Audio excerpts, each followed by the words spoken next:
자, 오늘 우리가 주신 하나님의 말씀을 같이 보도록 하겠습니다. 우리 같이 합독하도록 하시겠습니다. 성령이 아시아에서 말씀을 전하지 못하게 하시거늘 그들이 부르기아와 갈라디아 땅으로 다녀가 무시아 앞에 이르러 비두니아로 가고자 애쓰되 예수의 영이 허락하지 아니하시는지라. 무시아를 지나 드로아로 내려갔는데 밤에 환상이 바울에게 보이니 마게도냐 사람 하나가 서서 그에게 청하여 이르되 마게도냐로 건너와서 우리를 도우라 하거늘 바울이 그 환상을 보았을 때 우리가 곧 마게도냐로 떠나기를 힘쓰니 이는 하나님이 저 사람들에게 복음을 전하라고 우리를 부르신 줄로 인정함이르라. 여러분, 전 세계적으로 실향민이 한 몇 명 정도나 될까요? 자신의 고국을 떠나서 살아갈 수밖에 없는 이주자들, 나라의 불행으로 인하여서 그 나라를 포기하고 다른 나라로 갈 수밖에 없는 그런 나라들이 많이 있지 않습니까? 시리아를 비롯하여서 우크라이나도 그렇고요. 전 세계적으로 실향민이 상당히 많다는 것이지요. 작년 기준으로 제가 자료를 찾아보니까 약 1억 명 정도가 전 세계에 실향민이 있다고 이야기를 합니다. 물론 이 숫자에는 우리나라의 실향민도 포함되어 있겠지요. 제가 우리나라의 북한, 한국 전쟁으로 인하여서 실향민들이 많지 않습니까? 그래서 숫자가 어느 정도 되는지 자료를 많이 찾아보았지만 정확한 통계가 나와 있지 않았습니다. 대략 우리나라의 한국 전쟁으로 인하여서 생긴 실향민, 그의 가족들을 다 합치게 되어지면 약 500만 명 정도가 된다. 물론 어떤 사람은 더 많은 숫자를 이야기하기도 합니다. 그만큼 많다는 뜻이겠지요. 실향민들이 가장 가고 싶어하는 도시는 어딜까요? 지금은 북한을 갈 수가 없으니까요. 속초를 많이 가고 싶어한다라고 이야기를 합니다. 왜 속초를 가고 싶어할까요? 속초에는 실향민들이 만든 마을 하나가 있습니다. 아바이 마을이라고 이야기하죠. 우리가 간혹 아바이 순대라고 이야기하지만 속초에 가면은 아바이 마을이 있고 그곳에 맛있는 순대가 있습니다. 사실 속초보다는 실향민들은 북한에 있는 자신들의 고향에 더 가고 싶어 할 것입니다. 지금 실향민들 북한에서 남쪽으로 넘어오신 분들은 나이가 연세가 꽤 많으시지요. 그래서 죽기 전에 한 번이라도, 단 한 번만이라도 자신의 고향 땅을 밟고 싶어하는 것, 바로 실향민들의 마지막 희망, 그들의 소망이라고 할 수가 있지 않겠습니까? 가고파라는 가곡을 아시지요? 이현상 씨의 김동진 분이 이제 작곡을 하신 그런 가곡입니다. 어쩌면은 실향민들의 마음이 이 가고파와 같은 가사의 내용이지 않을까. 여러 가지로 묵상을 하다가 맞아, 가고파의 가사가 실향민들의 마음을 어쩌면은 잘 대변해 줄 수 있지 않을까라는 생각이 들어갔습니다. 그럼 한번 가사를 보시기 바랍니다. 우리가 1절만 같이 한번 읽어보도록 하겠습니다. 내 고향 남쪽 바다 그 파란 물 눈에 보이네 꿈엔들 이절이여 그 잔잔한 고향 바다 지금도 그 물새들 나르리 가고파라 가고파. 그리고 내 고향 남쪽 바다를 이 부분을 이렇게 바꾸면 어떨까요? 내 고향 하늘나라. 바꿀 수 있지 않을까요? 내 고향 남쪽 바다, 내 고향 하늘나라. 우리의 본향은 이 세상이 아니라 하나님 나라이기 때문에 그렇습니다.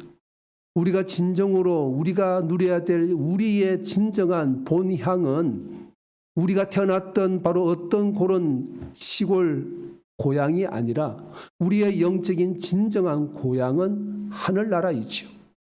하나님 나라입니다. 그래서 우리는 이 땅 가운데에서 이 믿음으로 나그네 인생을 우리는 살아가는 것이지요. 우리가 살아가는 이 세상은 영원한 곳이 아니기 때문에 그렇습니다. 하나님께서 예수님께서 재림하시면은 이 땅은 완전히 다 먼지처럼 티끌처럼 다 사라져 버릴 것입니다. 그래서 우리는 믿음으로 이 땅 가운데서 나그네로 살아가는 것입니다. 그렇다면은 지금 우리 신앙생활의 최종 목적지는 어디여야 할까요?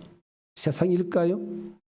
세상이라고 생각한다라면은 여전히 이 땅에 고집스럽게 발을 딛고 아니면은 깊이 발을 묶고 나 움직이지 않을 거야. 난 이곳이 좋아라고 이 세상을 좋아하고 탐하고 그렇게 살아가게 되겠지요. 그런데요, 이 땅을 이 세상을 고집하면 할수록 우리의 모습은 참 더 초라해집니다. 더 추해질 수밖에 없습니다. 세상은 바로 그런 곳이기 때문에 그렇습니다. 세상은 하나님 나라와 하나님의 의를 추구하는 바로 그런 곳이 아니기 때문에 그렇습니다. 우리의 인생은 하나님 나라와 하나님의 의를 추구하는 삶이 되어야 하지 않겠습니까? 왜요? 우리는 하나님의 자녀가 되어졌기 때문에 그렇습니다.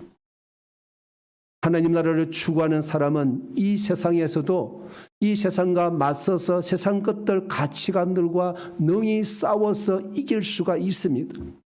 우리는 하나님의 자녀이고 그리고 예수님께서 이미 이겨놓으신 전쟁을 우리는 바로 치르고 있기 때문에 그렇습니다. 승리가 보장된 삶을 우리는 살아가고 있다라는 것입니다. 그것이 믿음의 원칙이지 않습니까? 우리 모두 그렇게 하나님 나라를 늘 그리워하며 살 수 있기를 바랍니다. 왜요? 우리 아버지이신 하나님이 계신 곳이기 때문에 그렇습니다. 이런 마음을 가진 사람들은 인생을 허투루 살지 않습니다. 우리가 서 있는 곳에서 최선을 다하여서 말씀대로 살려고 수고하고 애를 쓰게 되어집니다.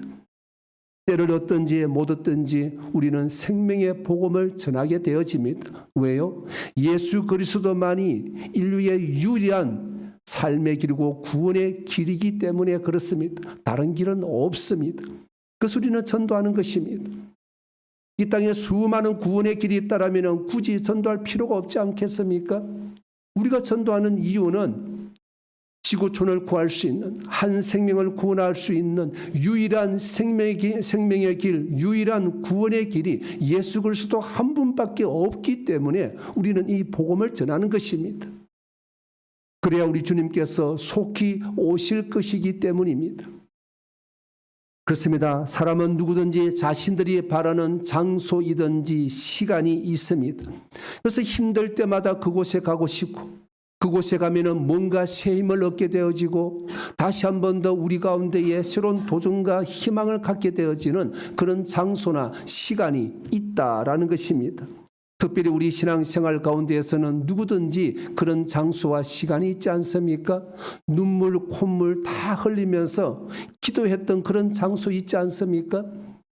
우리 신앙생활 가운데에 그런 경험 없다면은 어찌면은 우리 신앙생활은 참 재미가 없는 우리 신앙생활이라고 할 수가 있을 것입니다.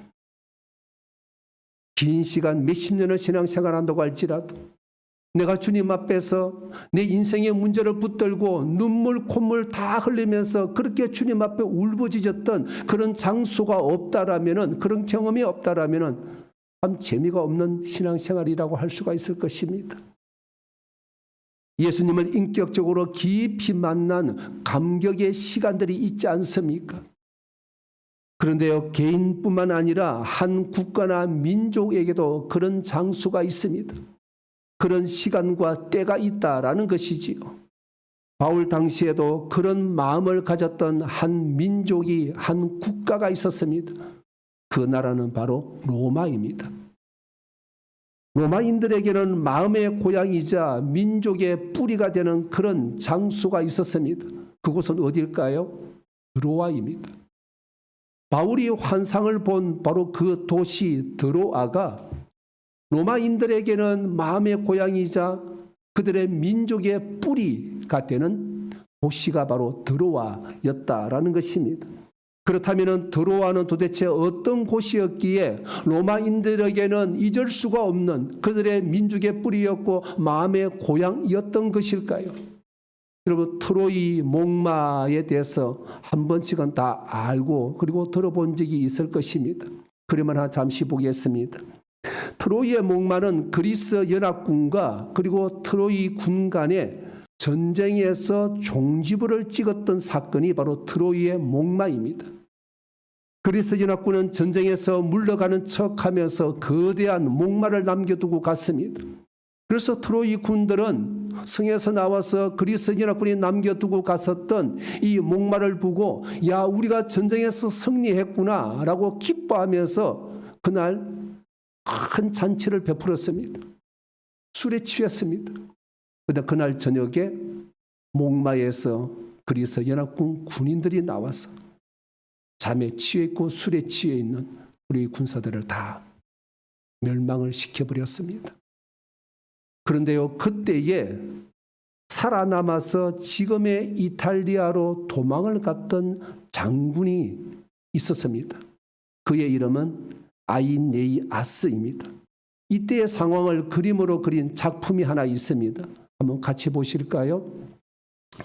아이네이아스가 자신의 아버지를 얻고 가족이 함께 이탈리아로 도망을 갔다라는 것입니다. 트로이 전쟁에서 나라가 완전히 망했던 그 시점에 이탈리아로 도망을 갔습니다. 바로 이 아이네이아스가 로마를 건국한 사람으로 알려져 있습니다. 이런 의미에서 트로이적 드로아는 로마인들의 마음의 고향이자 그들의 민족의 뿌리라고 할 수가 있습니다. 돌아가고 싶은 진정한 고향이다라는 것입니다. 그래서 로마의 역대 왕들은 이 트로이로 수도를 옮기려고 했어요. 지금의 로마에서 자신들의 민족의 뿌리가 있는 트로이로 수도를 옮기려고 했습니다. 그 대표적인 황제가 누구냐 하면 시저와 아우구스투스입니다. 아우구스투스는 예수님이 태어났을 때 바로 그 황제이지요. 트로이로 수도를 옮기려고 했습니다. 그곳이 그들의 민족의 뿌리가 있는 바로 도시였기 때문에 그렇습니다. 그런데요, 트로이는 토사가 쌓이면서 항구로서의 도시의 기능을 잃어버리게 되어집니다. 그래서 이 트로이 대신에 만든 도시가 드로아입니다.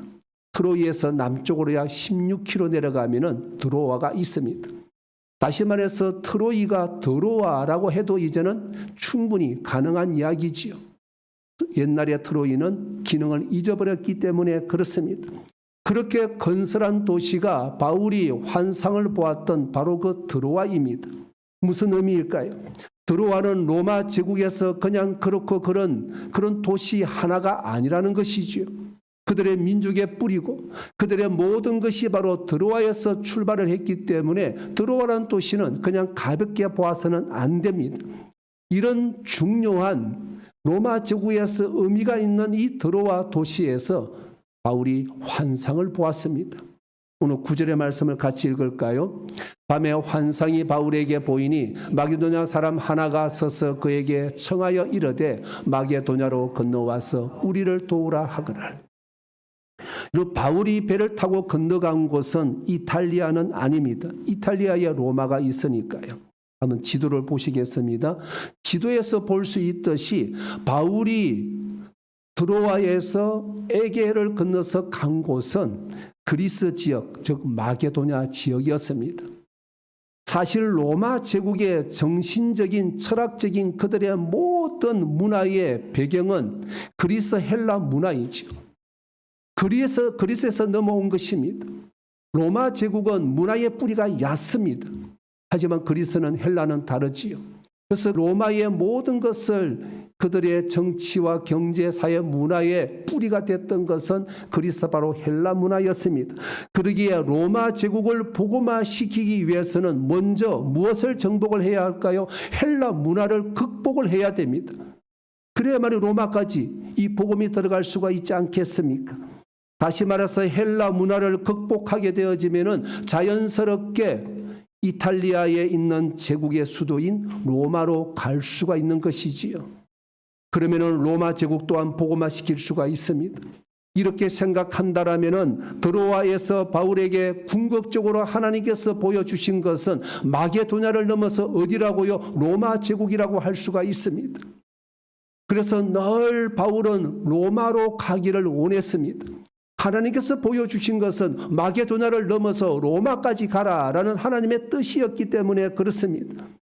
로마 제국을 복음으로 정복을 해야만이 비로소 땅끝까지 복음이 전파가 될 수 있지 않겠습니까?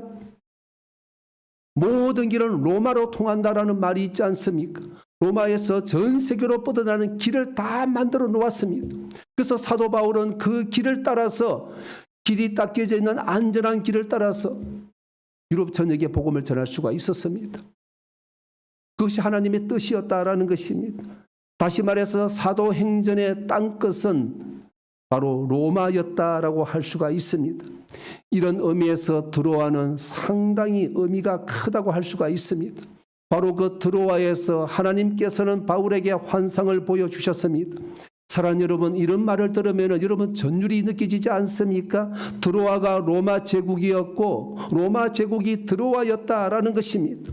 다시 말해서 드로아의 환상은 로마를 넘어서 세계 복음화를 하기 위한 하나님의 시작이 있었고 하나님의 섭리였다라는 것입니다. 드로아의 환상은 로마를 넘어서 세계 복음화를 위한 문을 열어 제끼는 첫 출발이었다라는 것입니다. 여러분, 하나님의 섭리가 놀랍지 않습니까?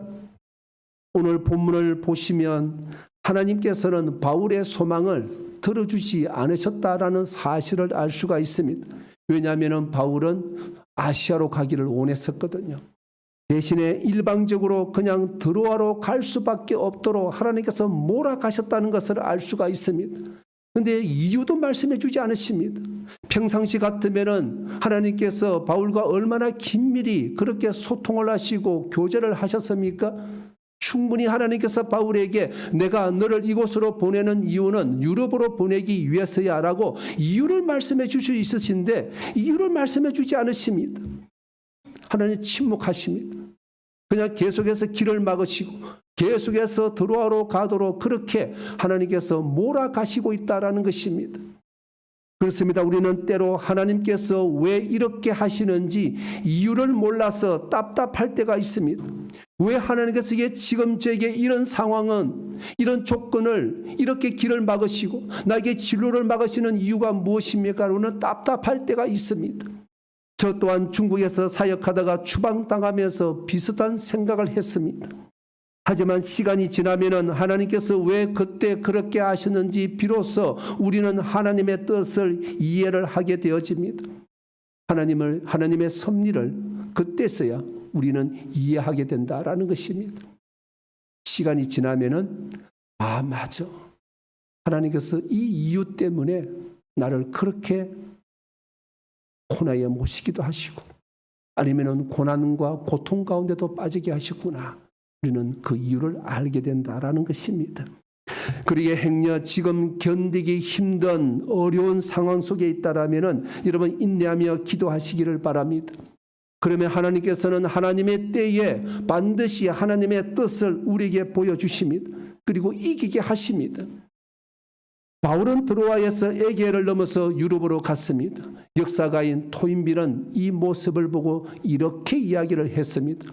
같이 한번 읽어볼까요? 드로아에서 바울을 태우고 빌립보로 건너갔던 그 배가 바로 유럽의 역사를 바꾸는 배였으며 유럽 문명사의 미래를 안고 가던 배였다. 그만큼 드로아의 환상, 바울이 유럽으로 갔다라는 서쪽으로 갔다라는 것은 어마한 우리 인류의 역사 가운데에 엄청난 변화의 바로 획기적인 시작이었다는 것이죠. 만약에 바울이 계속해서 아시아를 거쳐서 그리고 계속해서 동쪽으로 와서 중국까지 왔다라면 세계 역사는 완전히 달라졌을 것입니다. 그렇습니다. 드로아는 바로 그런 곳이었습니다. 우리 인생에서도 드로아 같은 곳이 있지 않습니까? 하나님께서 우리를 억지로 우리에게 믿음을 더하여 주시고 예수님을 믿을 수 있도록 드로아 같은 환상을 주시고 사람을 만나게 해 주심으로 예수님의 복음을 듣고 예수님을 믿을 수 있는 은혜를 베풀어 주셨던 드로아 같은 우리 경험 있지 않습니까? 그러기에 힘들 때마다 드로아의 주님을 다시 만나시면서 이기는 은혜가 충만하시기를 바랍니다. 그렇다면 바울은 어떤 과정을 거쳐서 드로아로 가게 된 것일까요? 우리가 말씀을 통해서 하나씩 살펴보도록 하겠습니다. 6절의 말씀을 같이 읽겠습니다. 성령이 아시아에서 말씀을 전하지 못하게 하시거늘 그들이 브루기아와 갈라디아 땅으로 다녀가. 바울은 지금 어디에 있는 것일까요? 어디에서 아시아로 가려고 하는데 하나님께서 길을 막으셨던 것일까요? 성경에서 말하는 아시아는 어디를 말하는 것일까요? 우리가 한 번씩은 들어보았던 소아시아를 의미합니다. 소아시아는 무시아와 루디아 그리고 부르기아 일부 지방을 포함하는 로마의 속주였습니다. 우리로 말하면은 그냥 무슨 도의 개념이 되겠죠. 큰 행정구역의 의미가 될 것입니다. 미국은 여러 가지 주가 있지 않습니까? 그렇게 큰 지역의 로마의 속주가 바로 아시아, 즉 소아시아였다라는 것입니다. 이 소아시아에 우리가 알고 있는 유명한 7교회가 있지요. 7교회 이름은 어디 장소에 있었을까요? 에베소, 스머나, 버가모, 두아디랴, 사데, 빌라델비아, 그리고 라오디게아입니다. 이 중에는 바울이 개척하지 않은 교회들도 있습니다. 바울은 왜 아시아로 가려고 했을까요? 아시아에 어디로 가려고 했을까요? 지도를 한번 볼까요? 바로 에베소입니다. 에베소는 로마의 속주였던 아시아의 수도였다라고 할 수가 있습니다. 아시아에서 가장 큰 도시였습니다. 에베소는 당시 최대의 상업과 교통 중심지였습니다. 더불어서 문화와 철학과 예술의 도시였기도 했습니다. 그리고 이 에베소에는 지금 우리가 남아있는 세계 7대 불가사의 중에 하나였던 아데미 신전이 있었습니다. 우상을 섬기는 신전이 어마어마하게 큰 신전이 있었다라는 것이죠. 다시 말해서 그만큼 에베소 도시는 영적으로도 타락한 곳이었습니다. 그래서 바울은 에베소와 주변의 여러 도시에 복음을 전하고 싶었을 것입니다. 하지만 성령께서 이 길을 막으셨습니다. 그런데 성경에서는 왜 막으셨는지 그 이유에 대한 기록이 없습니다. 어떤 방법으로 막으셨는지에 대한 기록도 없습니다. 그래서 신학자들은 이런저런 해석을 하고 연구 결과를 내어놓기도 했습니다. 하지만 변하지 않는 당연한 가장 큰 이유는 무엇입니까? 바울로 하여금 유럽으로 보내기 위한 이 이유 하나만큼은 분명합니다. 하지만 하나님께서는 그 이유를 바울에게 보여주시지를 않으셨습니다.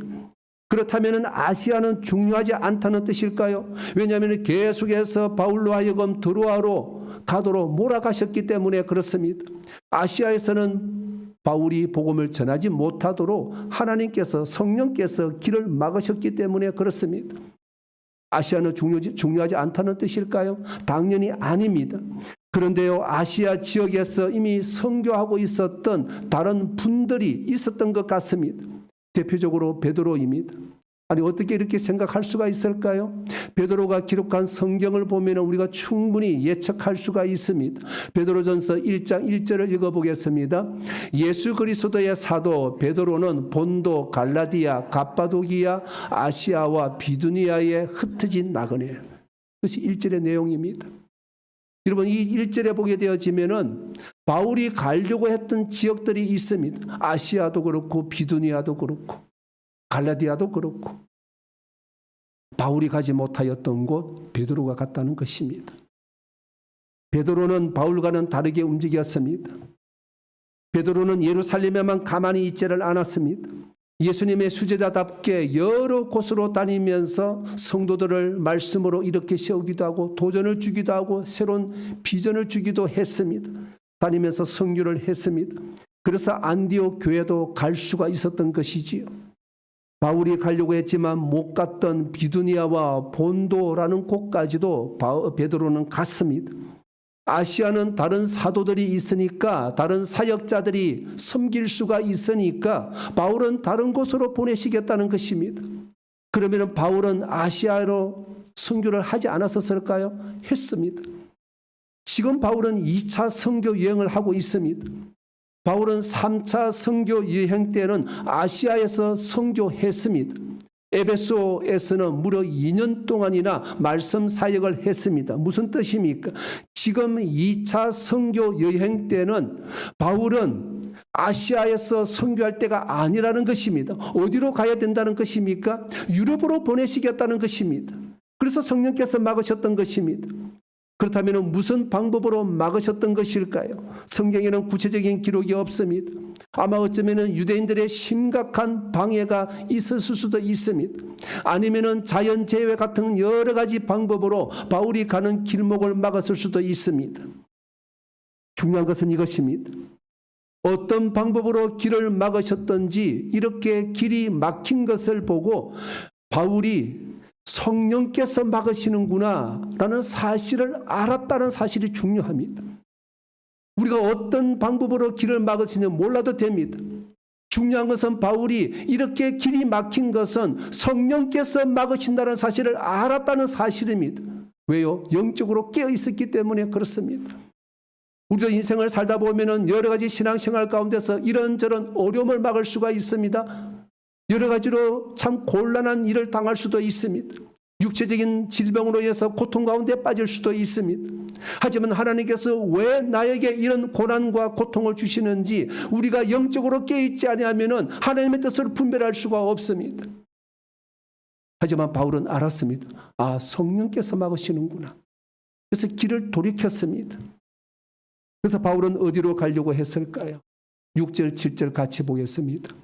부르기아와 갈라디아 땅으로 다녀가 무시아 앞에 이르러 비두니아로 가고자 애쓰되. 다시 지도를 보겠습니다. 부르기아와 갈라디아 땅으로 올라갔습니다. 이어서 무시아 지역을 지나서 어디로 갔습니까? 비두니아로 가려고 했습니다. 그렇다면 바울은 왜 이렇게 했을까요? 남쪽으로 서남쪽으로 내려가려고 했는데 아시아로 가려고 했는데 하나님께서 성령께서 길을 막으셨습니다. 아, 이곳이 아니고 북쪽으로 올라가라는 뜻이구나 라고 생각을 하고 부르기아와 그리고 갈라디아 비두니아 쪽으로 가려고 했습니다. 이때까지 바울은 유럽에 대해서는 전혀 생각을 안 하고 있었습니다. 그런데 하나님께서 또 바울의 길을 막으셨습니다. 그런데 성경을 보게 되어지면 매우 중요한 점을 발견할 수가 있습니다. 6절에서는 누가 길을 막았습니까? 성령께서 길을 막으셨습니다. 하지만 7절을 보게 되어지면 예수의 영이 길을 막았다라고 우리에게 알려주고 있습니다. 7절을 같이 한번 읽어볼까요? 예수의 영이 허락하지 아니하시는지라. 6절에서는 성령께서 막으셨고 7절에서는 예수께서 막으셨습니다. 10절 하반절의 말씀을 같이 읽어보겠습니다. 이는 하나님이 저 사람들에게 복음을 전하라고 우리를 부르신 줄로 인정함이르라. 10절에서는 하나님의 이름이 나옵니다. 누가는 왜 이렇게 성경을 기록한 것일까요? 성교는 삼위일체 하나님께 속해 있기 때문에 그렇습니다. 선교사들이 선교지에서 정말 수고하고 애를 쓰고 노력하여서 많은 선교의 열매를 거둘 수가 있습니다. 그런데 하나님께서는 그것이 모두 하나님의 은혜요 하나님의 섭리 때문이었다라고 우리에게 알려주고 있습니다. 바울이 수고한 건 맞습니다. 바울이 3번이나 죽을 고비를 넘겼습니다. 우리 인간이 상상할 수가 없는 그 수많은 노력과 고통과 그리고 수고를 통하여서 아시아와 유럽까지 복음을 전했습니다. 하지만 그 모든 것은 하나님의 은혜였고 하나님의 섭리였다라는 것입니다. 그래서 선교는 하나님의 선교라고 부르는 것입니다. 내가 잘나서 그리 했다는 것이 아니지요. 하나님께서 우리를 통하여서 우리를 사용하심으로 그렇게 놀라운 선교의 열매를 거두게 하셨다라는 이 인식, 이 생각이, 이 믿음이 중요하다는 것입니다. 하나님은 2번씩이나 바울의 길을 막으셨습니다. 아마 바울과 실라 그리고 디모데의 마음은 답답했을 것입니다. 왜요? 이유를 알 수 없었기 때문에 그렇습니다. 하나님은 침묵하셨습니다. 하지만 계속해서 길을 막으셨습니다. 지도를 다시 보실까요? 무시아의 가까이에 있는 큰 도시였던 드로아로 가게 되어집니다. 이 여정을 우리가 어떻게 이해를 할 수가 있을까요? 왜 드로아로 가게 되어졌을까요? 자연스러운 과정이었습니다. 왜냐하면 바울의 주 선교지는 도시였거든요. 무시아 지방에서 가장 큰 도시는 드로아였습니다. 그래서 바울은 자연스럽게 드로아로 갈 수밖에 없었습니다. 이런 과정을 통하여서 하나님께서는 바울이 드로아로 갈 수밖에 없도록 계속해서 몰아가셨다는 것을 알 수가 있습니다. 왜요? 바울을 유럽으로 보내야 하기 때문입니다. 아시아도 중요하지만 유럽 선교가 그 당시에는 더 시급했기 때문에 그렇습니다. 로마까지 가야 하니까요. 로마 제국이 복음화되어야만이 땅 끝까지 복음이 전해줄 수 있기 때문이었습니다. 그런데요, 우리 하나님은 정말 놀라우신 분입니다. 때로는 우리를 깜짝 놀라게 하시기도 하십니다. 이런 드로아에서 바울이 누구를 만났는지 아십니까? 여러분 놀라지 마십시오. 바울의 평생의 동역자였고 의사였던 누가입니다. 하나님께서는 드로아에서 누가를 예배해 주셨어요. 그래서 새로운 선교팀 원으로 누가를 받아들이게 된 것입니다. 그래서 선교팀 4사람이 되어졌습니다. 바울과 실라, 디모데 그리고 누가가 함께 동참을 하게 되어졌습니다. 누가복음과 사도행전을 기록을 해야 되니까요. 하나님의 섭리가 놀랍지 않습니까? 그렇습니다. 드로아 환상은 헬라 철학이라는 인본주의에 대한 정면 도전입니다. 인본주의의 본산이 바로 마게도냐 즉 그리스였기 때문에 그렇습니다. 드로아 환상은 인본주의의 도도한 흐름을 넘어서 로마 제국으로 가라는 것입니다. 그러기에 드로아 환상은 우리가 생각하는 바로 그 이상이라는 사실을 깨달아 알아야 됩니다. 이렇게 빙글빙글 돌아서 드디어 바울은 드로아에 도착하게 되어집니다. 누가도 만나야 되고 그리고 유럽으로도 가야 되기 때문에 그렇습니다. 그렇게 해서 바울은 드로아에서 밤에 환상을 보게 되어집니다. 9절의 말씀을 다시 읽겠습니다. 밤에 환상이 바울에게 보이니 마게도냐 사람 하나가 서서 그에게 청하여 이르되 마게도냐로 건너와서 우리를 도우라 하거늘. 유럽의 역사를 새로 쓰게 만드는 환상이었습니다. 그런데요 도우라라는 이 말에 헬라어 단어는 이런 뜻을 갖고 있습니다. 울음소리를 듣고 달려가다. 그럼 같이 한번 해볼까요? 울음소리를 듣고 달려가다. 도라는 뜻은 헬라어의 원뜻은 그 뜻 가운데 이런 의미가 있다는 것이지요. 울음소리를 듣고 달려가다. 무슨 의미일까요? 그냥 와서 우리를 도우라고 한 것이 아니라는 것이지요. 환상 가운데서 마게도냐인은 그냥 와서 우리에게 복음을 전해달라고 한 것이 아니라는 것입니다. 환상에서 보았던 마게도냐인은 울면서 통곡하면서 눈물을 흘리면서 바울에게 와서 우리를 도와주십시오라고 했다는 것입니다. 여러분 상상을 한번 해보십시오. 그냥 손짓하면서 와서 우리를 도와주십시오라는 것은 통곡하며 울면서 눈물을 흘리면서 우리를 와서 도와달라고 하는 그 모습을 보한 바울 어떤 마음이 들었을까요? 마게도냐인은 영적인 죽음의 터널이 너무 깊고 길어서 견딜 수가 없었던 것입니다. 너무 고통스러워서 울지 아니하고서는 눈물을 흘리지 아니하고서는 이 고통을 말할 수가 없었다는 것입니다. 그래서 이 고통을 이제는 더 이상 견딜 수가 없다는 것입니다. 바울은 그 눈물을 보고 그 울음소리를 듣고 가만히 있을 수가 없었습니다. 그래서 바로 마게도나로 떠나려고 했습니다. 하나님의 뜻에 바로 순종을 했습니다. 10절 앞부분을 같이 볼까요? 바울이 그 환상을 보았을 때 우리가 곧 마게도냐로 떠나기를 힘쓰니.